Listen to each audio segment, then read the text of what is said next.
It started at dawn, with a sound that many in Crimea said they had never heard before. A deep, rolling detonation that seemed to come from everywhere at once. Moments later, the screens of Russian military dispatchers across southern Ukraine began flashing the same message: logistical contact with Crimea lost.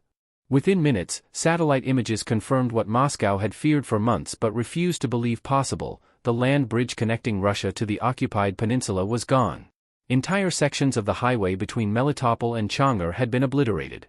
The railway line, long hailed by Russian commanders as their lifeline to the south, lay twisted and broken, smoke curling over the blackened marshland. By sunrise, the illusion of permanence that had anchored Russia's presence in Crimea since 2014 was in ashes. At first, Moscow's response was muted. The Defense Ministry issued a short statement about temporary logistical interruptions, while pro-government broadcasters insisted that traffic diversions were underway. But even as officials spoke, reality was unfolding in full view of the world. Footage filmed from Ukrainian drones showed convoys of Russian trucks halted in endless lines stretching back toward Tokmak, some burning, some abandoned. Soldiers wandered aimlessly among the wreckage, searching for fuel or orders that would never come. "They've cut the artery," said one Western analyst. "What we're witnessing is not just a tactical strike, it's the amputation of Crimea itself." By mid-morning, panic began to ripple through the peninsula. Civilian traffic heading north surged as residents tried to flee before official closures took effect. Gas stations in Zankoy and Simferopol reported shortages within hours. Ferry services across the Kerch Strait were suspended due to adverse weather conditions, though satellite data showed clear skies. "It's not weather," said a resident of Yevpatoria in a voice message later shared online.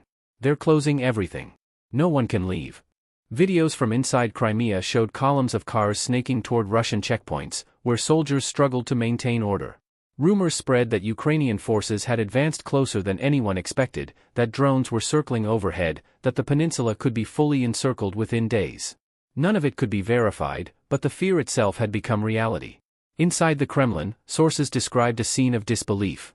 Senior officials reportedly refused to accept early reports from the front, insisting that engineers could restore transit within hours. But as updates came in, first from reconnaissance aircraft, then from emergency services, it became clear the damage was catastrophic. "There is no route left," one official admitted privately. "They hit every crossing, every support, every backup." Russian military channels tried to keep morale intact, posting outdated footage of intact bridges and convoys still moving south. But even their followers noticed inconsistencies. The foliage in the videos was summer green, the license plates from months before. "They're showing ghosts," a user commented before the post was deleted. For Ukraine, the strike was more than symbolic, it was strategic. Military analysts believe the operation combined precision missile strikes with coordinated drone swarms, overwhelming Russia's layered defenses in minutes. "This was not revenge," said one Western intelligence officer. "It was a calculated move to strangle the occupation." Within Kiev, officials maintained their usual silence, offering only a cryptic statement: "The road home is open." But among military observers, there was little doubt about the intent. The land bridge that once allowed Russia to supply its southern front, to move weapons, fuel, and troops, was now a scar on the map, a dead link in an unraveling chain. By midday, the impact was already visible. Russian supply lines to the southern front began collapsing. Ammunition depots ran low. Fuel convoys were stranded in Zaporizhia and Kherson regions. In Sevastopol, military installations reported critical shortages within hours. Civilian infrastructure began to falter soon after. Power outages swept across parts of the peninsula as repair crews failed to reach damaged substations. "Everything depends on the mainland," said a Ukrainian military analyst. And now the mainland is gone. On social media, the story took on a life of its own. Videos from Crimea showed families loading cars, soldiers commandeering civilian vehicles, and local police struggling to control the chaos. "They told us Crimea was forever," a man said in one clip as he packed his belongings. "Now they tell us to wait." Wait for what? Across Ukrainian channels, the tone was subdued but unmistakably resolute. "We promised it would not end in Kiev or Donetsk," read one widely shared post. "It will end where it began." By the time the Kremlin issued its second statement, still insisting that repairs are underway, the damage to Moscow's credibility was complete. Russian commentators, usually loyal to the script, began to slip. "We must acknowledge setbacks," one talk show host said cautiously. "But temporary setbacks do not mean defeat." His voice trembled on the word temporary. For millions watching, that tremor said more than any official declaration could. As the day wore on, one phrase began circulating across international headlines: Crimea is isolated. But on the ground, the reality felt darker. The isolation was not just geographic, it was psychological. For the first time in nearly a decade, Russian troops and civilians on the peninsula looked north and saw not a bridge or a border, but a void. The lifeline that had tethered Crimea to Moscow had vanished, and with it, the illusion that occupation could be permanent. And as dusk approached, Ukraine remained silent. No press conference, no celebration, no gloating. Only a simple statement from an anonymous military source: "This is only the beginning." The words spread quickly, copied across screens, repeated in newsrooms, whispered in embassies. Because behind them, the message was unmistakable: the tide had turned, and the war had entered a new phase, one that Moscow could neither predict nor contain. And yet, as the flames still rose from the southern plains, a question hung over both capitals, heavier than smoke: if Crimea is cut off today, what will fall tomorrow? By midday, the full extent of the disaster had become undeniable. Satellite feeds from Western intelligence agencies and open-source trackers painted a single, devastating picture: the land bridge that had for months served as Moscow's critical supply artery to Crimea was not damaged, it was erased. In its place, the landscape was a mosaic of craters, collapsed pylons, and the charred remains of fuel convoys caught mid-transit. The precision of the attack astonished analysts. "They didn't just hit the infrastructure," said one defense official in Brussels. "They mapped its veins. Every junction, every backup route, every logistics node, gone." Ukraine's operation, long rumored but dismissed by Russian officials as fantasy, had been executed with chilling accuracy. Western experts later confirmed that the strikes combined electronic warfare, drone swarms, and deep-range missiles designed to overwhelm layered defenses simultaneously. In effect, the land bridge didn't collapse from one blow, it was dissolved in a coordinated sequence of hits over less than an hour. "It was like watching a circuit board go dark," one intelligence officer remarked. In Moscow, disbelief gave way to fury. Inside the Ministry of Defense, the morning briefing stretched for hours, filled with confusion and half-truths.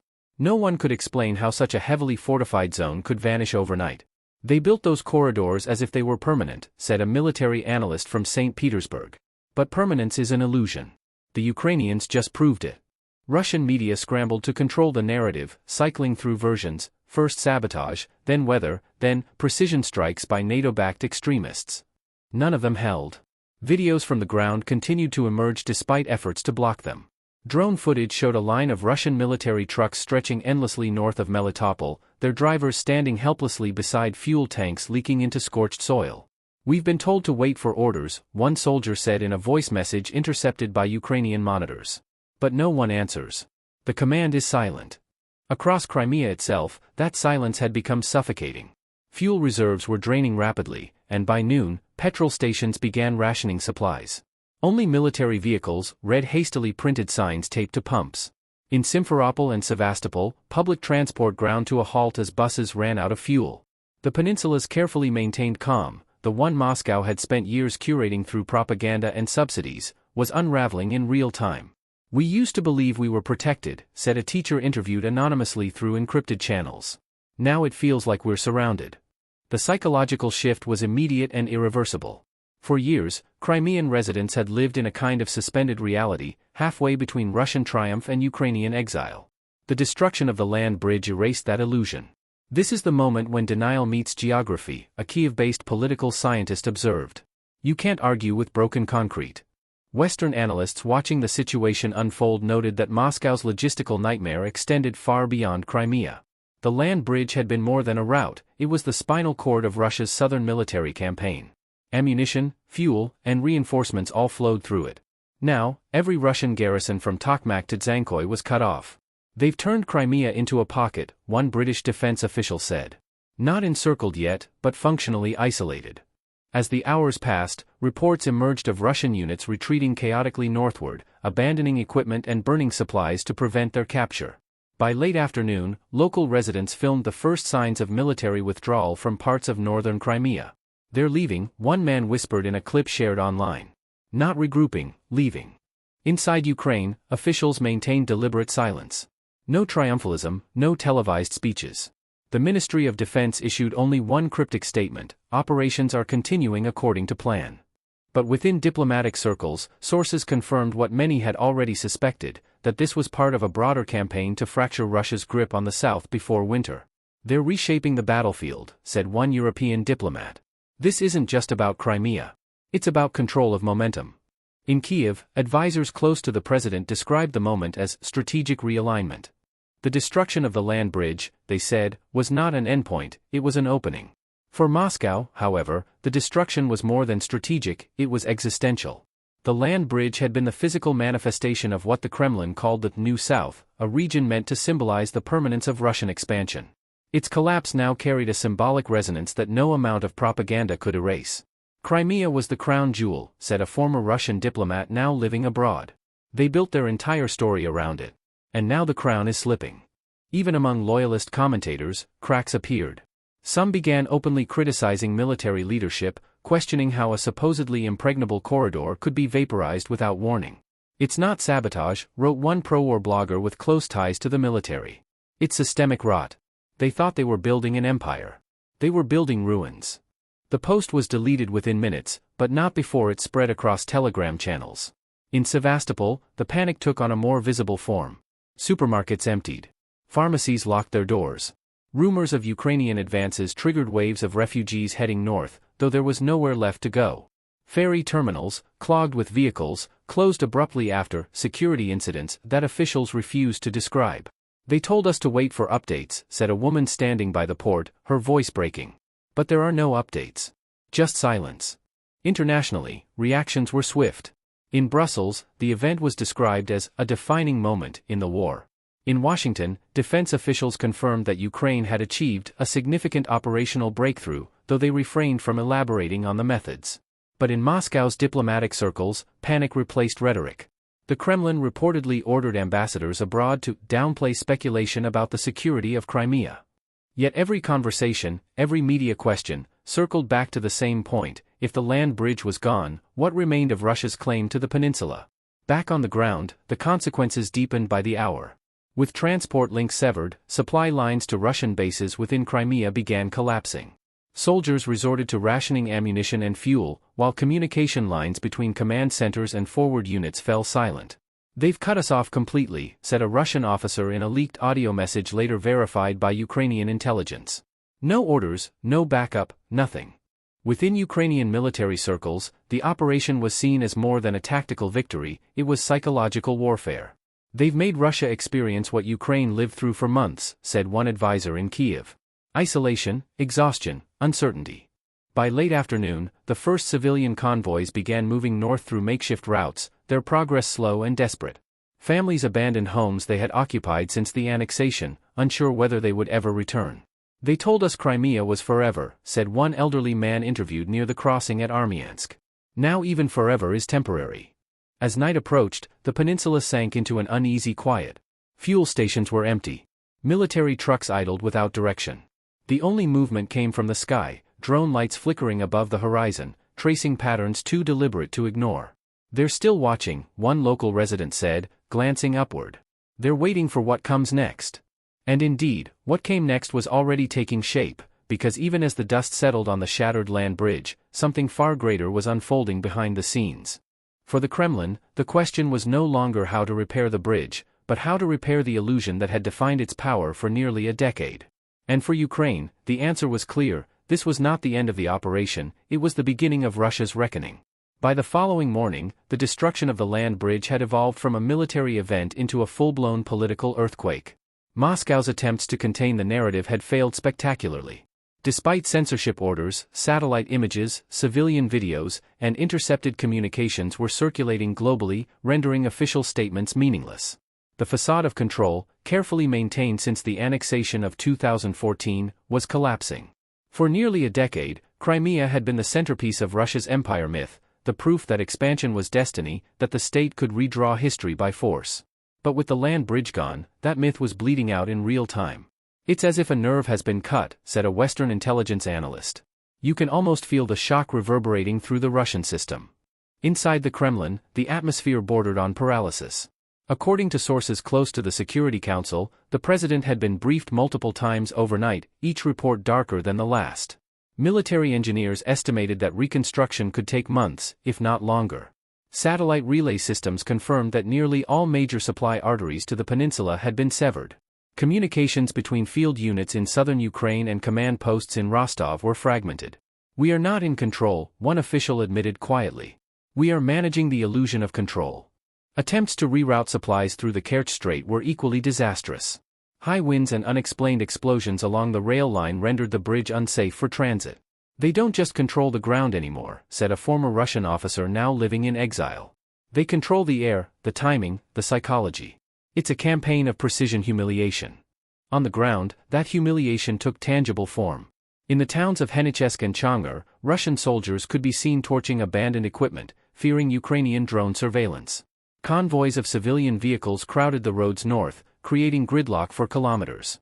Witnesses described chaotic scenes: soldiers confiscating fuel, families begging for space in military trucks, officers shouting orders no one seemed to understand.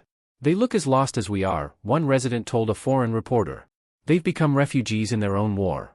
Meanwhile, in Sevastopol, the symbolic heart of Russian Crimea, the mood shifted from anxious to openly defiant.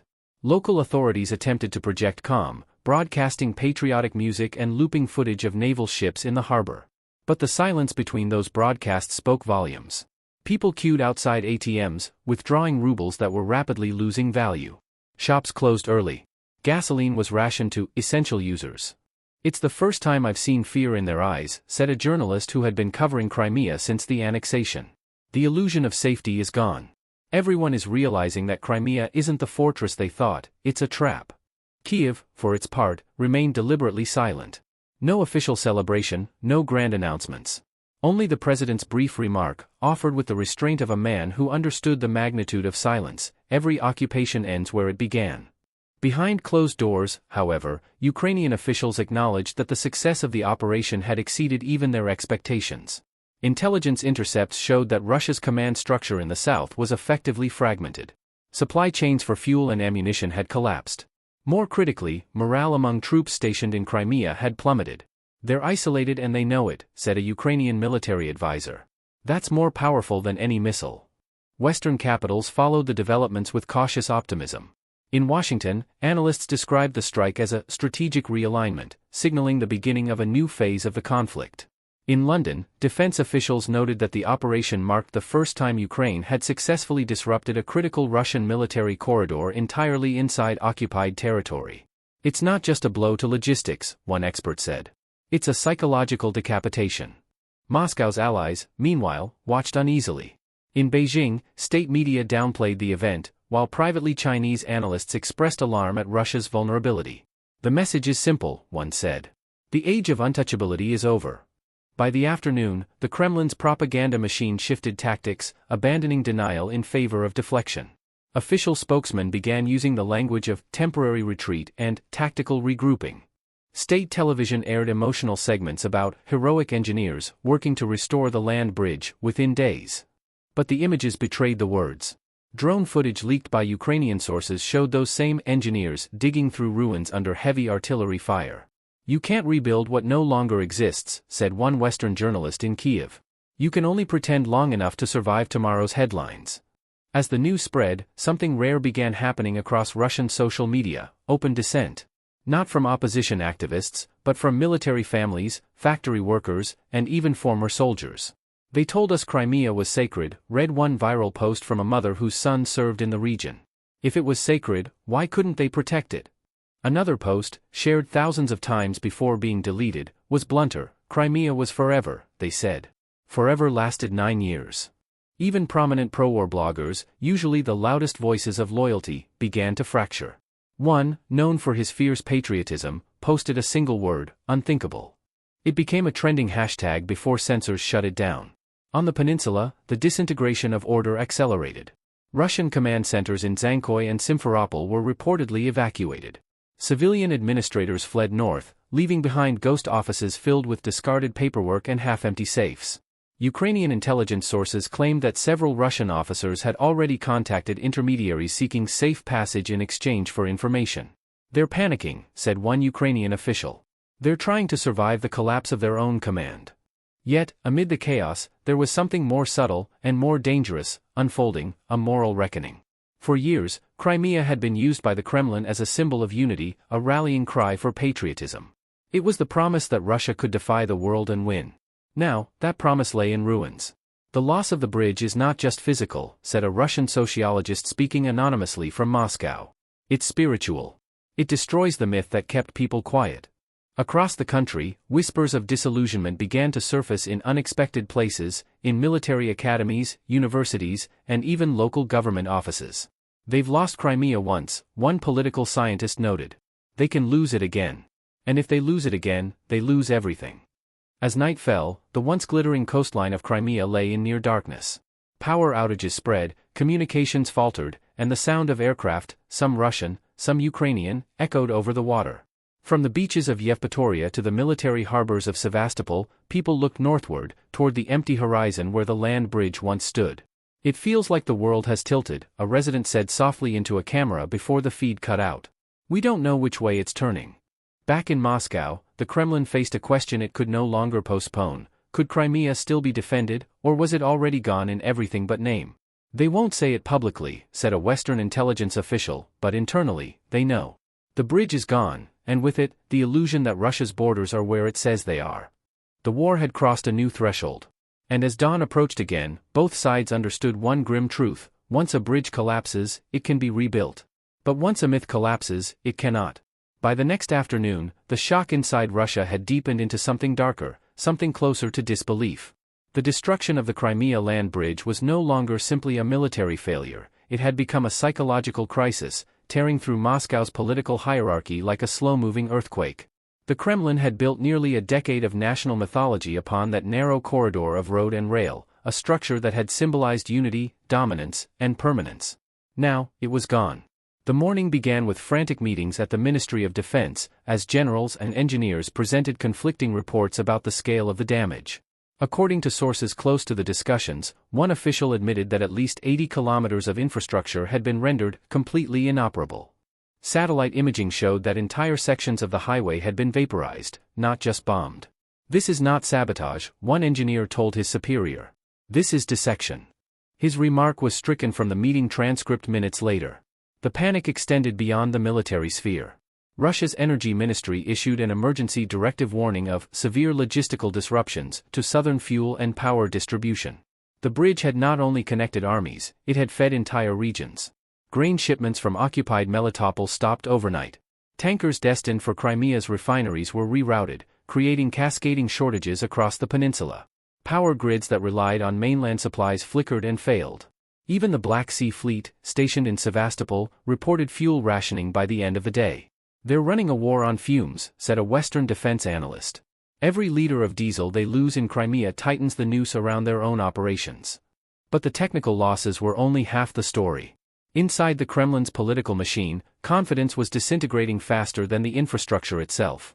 Sources within Moscow described a government unable to decide between retaliation and denial. Hardliners demanded massive strikes on Ukrainian cities, calling the attack an assault on Russian sovereignty. But others, cautious technocrats aware of the military's depleted arsenal, urged restraint. They're out of precision weapons, said one former defense advisor. Every retaliatory strike now costs them more than it gains. The debate grew heated enough that an emergency session of the Security Council was postponed twice. They're arguing not about strategy, a Kremlin insider revealed, but about survival. State media, usually synchronized like a single voice, fractured into incoherence. Morning broadcasts emphasized rapid reconstruction efforts, while evening programs quietly shifted tone, speaking of temporary tactical regrouping. The contradictions were glaring. When propaganda loses rhythm, noted one Russian journalist in exile, the system begins to breathe irregularly. It's a sign of weakness, and everyone feels it. In Crimea itself, that weakness was palpable. Streets once lined with Russian flags now echoed with unease. The once familiar slogans, "Crimea is ours," had vanished from billboards overnight. In Sevastopol, local administrators began deleting social media posts praising the land corridor of brotherhood. The order came directly from Moscow, one official admitted anonymously. They don't want reminders of what's gone. Meanwhile, the exodus continued. Drone footage from Ukrainian intelligence showed miles of vehicles clogging roads toward the Kerch ferry terminals, even though access to the strait had been suspended for military reasons. They're trying to flee through a ghost route, said one Ukrainian commander. They don't realize there's no escape left. The scenes on the ground resembled the early stages of collapse. Military officers commandeered private cars to reach their units. Fuel depots burned from secondary explosions. Communication lines fell silent for hours. Residents in Bakhchisarai and Dzhankoy reported Russian soldiers breaking into grocery stores for supplies. "It's like the front line has dissolved into the streets," one local woman said. "There's no direction anymore." Even Russian troops began voicing anger at their commanders. "We're sitting ducks," said a soldier in a message intercepted by Ukrainian intelligence. "No food, no transport, no command. They tell us to hold, but hold what?" For Ukraine, those words carried more weight than any victory speech. In Kiev, analysts described the operation not as an ending, but as a transformation. "This is the moment the occupation turned into retreat," said a senior Ukrainian official. "They can still fight, but they can't sustain." Western military observers echoed that assessment. The destruction of the land bridge effectively turned Crimea into a logistical island, forcing Russia to rely on the vulnerable Kerch Strait and maritime supply routes already under Ukrainian surveillance. "They can defend Crimea or the mainland," one NATO analyst explained. "They can't do both." The strategic dilemma was unprecedented. For the first time since 2014, Russia's control over the peninsula depended not on strength, but on improvisation. The information vacuum deepened the sense of unraveling. In Moscow, the president remained unseen, his absence interpreted as either strategic silence or paralysis. Each hour without a statement fueled speculation. Rumors spread that senior military officials had offered resignations. One particularly persistent claim suggested that several regional governors had refused to send additional conscripts south. "They sense the shift," said a political scientist in St. Petersburg. "Loyalty built on fear begins to fade when fear stops guaranteeing protection." In parallel, Russian social media erupted with an unprecedented wave of cynicism. "They built bridges instead of futures," one viral comment read. "Now both are collapsing." Censors tried to contain the sentiment, but the digital tide was unstoppable. Internationally, the event sent ripples through every diplomatic corridor. In Brussels, European officials described the situation as a geopolitical tremor. In Washington, intelligence briefings emphasized that Russia's southern command was now effectively isolated. "They've lost the ability to reinforce Crimea in real time," said one senior Pentagon analyst. "That's not a temporary setback, it's structural." Even China, traditionally cautious in its statements, began publicly expressing concern over the stability of maritime trade routes. Between the lines, analysts saw a shift, quiet recognition that Russia's aura of invulnerability was disintegrating. On the ground in Crimea, the emotional atmosphere teetered between disbelief and panic. Families that had once celebrated the annexation now whispered about leaving while it's still possible. Teachers in Simferopol were instructed to cancel classes and avoid political discussions. In the markets, prices tripled overnight. Internet access flickered in and out as Russian authorities throttled networks to slow the spread of footage. But the most striking sign of the times came from an unexpected place, the naval base at Sevastopol. According to Western satellite data, several warships had quietly begun moving out to sea, not to defend, as one analyst put it, but to disperse. Even the Black Sea Fleet, long the symbol of Russian permanence, seemed to be seeking an exit. By evening, the mood in Moscow had grown funereal. State television played archival footage of the land bridge's grand opening, when the president himself had driven across it in a truck, waving triumphantly to cameras. The images now played like scenes from a vanished era, proof not of strength, but of hubris. "History has a cruel sense of irony," said a Western diplomat. "He built the bridge as a monument to his power. Now its ruins mark the beginning of its decline." As darkness fell, the fires along the destroyed corridor were still visible from space, faint red scars stretching across the southern steppe. For those watching from Kiev, they were a sign of progress. For those in Moscow, they were a warning. And for those trapped inside Crimea, they were a mirror, reflecting the fragile illusion of safety that had finally burned away. "We thought we were part of Russia," said a woman in Sevastopol, her voice trembling in a voice message shared online. "But now we understand. We were never connected. Just occupied." And yet, even as the smoke rose over the wreckage, a more profound silence settled over the Kremlin, a silence not of denial, but of recognition. Because somewhere deep within those guarded walls, the truth was dawning: the land bridge was not the only thing collapsing. What was breaking, quietly but irreversibly, was the belief that the empire could always rebuild itself. And once that belief is gone, no engineer, not even the state itself, can restore it. By the time dawn broke the next day, the gravity of what had happened could no longer be disguised, even by the Kremlin's most disciplined silence. Crimea, the trophy, the fortress, the proof of Russia's great return, was no longer connected to the motherland in any practical or symbolic sense. For years, Moscow had portrayed the peninsula as untouchable, a jewel reclaimed by destiny. But now, it was an island once again, cut off not just by geography, but by history itself. They thought they had rewritten the map, said one Western analyst. But the map has rewritten them. Across the peninsula, the consequences of isolation were unfolding minute by minute. With supply routes severed, fuel reserves dwindled to critical levels. Electricity in several districts was rationed to 4 hours a day. Water pressure fell so sharply that municipal services began pumping from emergency wells. Local markets emptied within hours. Pharmacies shuttered. Gas stations displayed handwritten signs, "No fuel until further notice." "People aren't angry anymore," said a resident of Simferopol. "They're silent." That's worse. The once bright billboards declaring "Crimea forever" had been torn down overnight. The new slogan, whispered in markets and doorways, was bitterly simple: "We've been left behind." Russian forces tried to project order, but the reality was chaos. Military convoys clogged the remaining routes toward the Kerch Strait, many of them stranded after running out of diesel. Drone footage from Ukrainian intelligence showed hundreds of vehicles abandoned along the coastline, their crews dispersed or hiding in nearby villages.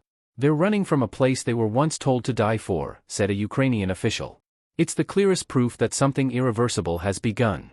Inside Sevastopol, officers were ordered to prepare defensive contingencies, though no one could define what those meant. Satellite imagery later confirmed that several command centers had been relocated north, closer to the sea, away from the reach of advancing Ukrainian forces. "They're not defending Crimea," said one Western defense analyst. "They're preparing to abandon it." In Moscow, the political fallout was immediate and brutal. The president's absence, nearly 2 days without a public appearance, was interpreted as both weakness and fear.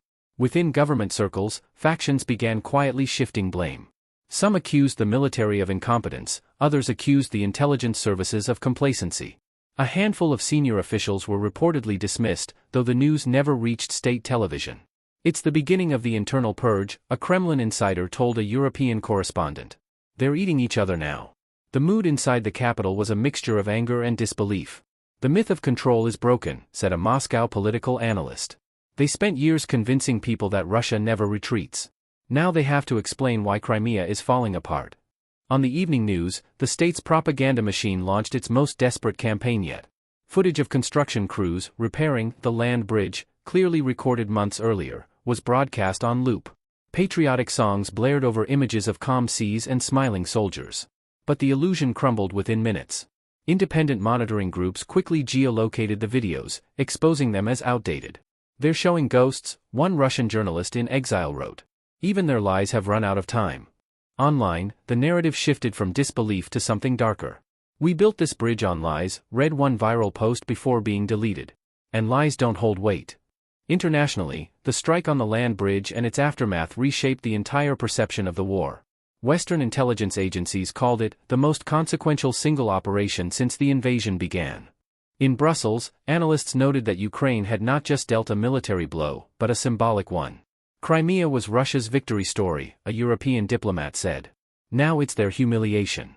Across the Black Sea, whispers circulated that several Russian naval vessels had quietly repositioned toward Novorossiysk, abandoning Sevastopol's harbor. "They're not retreating," said a NATO official. "They're evacuating their own myth." Inside Crimea, the panic hardened into resignation. "We understand now," said a woman interviewed near Yalta. "They used us to prove a point, and now the point is gone." Her words echoed the sentiment spreading across the peninsula, an awareness that Moscow's promises of forever had expired.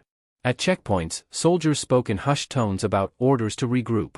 In Zankoy, local administrators began burning official documents. In Sevastopol, the once proud naval base stood half-empty, its remaining ships surrounded by silence. "They're preparing for the cameras to stop watching," said a Ukrainian intelligence source. "That's when the real retreat begins." Yet even amid collapse, the Kremlin clung to denial. Officials issued late-night communiques insisting that Crimea remains fully supplied and that reconstruction has commenced. But every new message only deepened public skepticism. "They're repeating words like a prayer," observed a sociologist from Moscow State University. But faith in those words has vanished. For ordinary Russians, the shock went beyond the battlefield. It was existential. If Crimea can fall, said one Moscow resident in an interview censored hours later, what else can?